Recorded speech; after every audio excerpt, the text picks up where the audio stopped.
রাতের নিস্তব্ধ শহরে শুধু একটি ছাদের কোণে দুইটা নিঃশব্দ মানুষ। নীলিমা আর শামিউল, যারা একসময় একে অপরের শ্বাস ছিল, আজ দাঁড়িয়ে আছে শেষ কথাগুলো বলার সামনে। নীলিমা ধীরে বলল, তোমাকে ছেড়ে যেতে চাইনি, কিন্তু জীবন আমাকে বাধ্য করছে শামিউল গু। এই কথাটা শুনে শামিউলের বুকটা ভেঙে গেল। তার চোখে চলে এল সেই দিনগুলো, রাতভর ফোন, একসাথে হাঁটা, রাগ করে চলে যাওয়া, আবার ফিরে এসে হাসিমুখে ক্ষমা চাওয়া। সবকিছু যেন হঠাৎই ছাই হয়ে যাচ্ছে। শামিউল কাপা গলায় বলল, আমি কি তোমার জন্য যথেষ্ট ছিলাম না? নীলিমার চোখে জল টলটল করছে। তুমি যথেষ্টেরও বেশি ছিলে, কিন্তু আমার ভাগ্য আমাদের জন্য ছিল না। যতই চেষ্টা করি সবকিছু আমার থেকে ছিনিয়ে নিচ্ছে। আমি চাই না তুমি আমার সাথে ডুবে যাও। শামিউল এক পা এগিয়ে, কিন্তু নীলিমা এক পা পিছিয়ে যায়।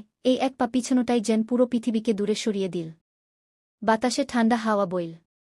নীলিমা ফিসফিস করে বলল, আমাকে ভুলে যেও, কিন্তু মনে রেখো আমার সবচেয়ে নিরাপদ জায়গা ছিল তোমার বুকের কাছে গিয়ে। এই কথাটা শামিউলের ভিতরটা ভেঙে চুরমার করল।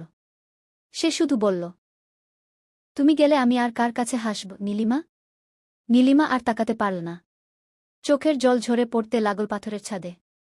শামিউল ধীরে ধীরে বুঝল, ভালোবাসা থাকে, মানুষ থাকে না। নীলিমা চলে গেল। শামিউল দাঁড়িয়ে রইল, হাওয়ার সাথে শুধু একটা কথা ভাসল।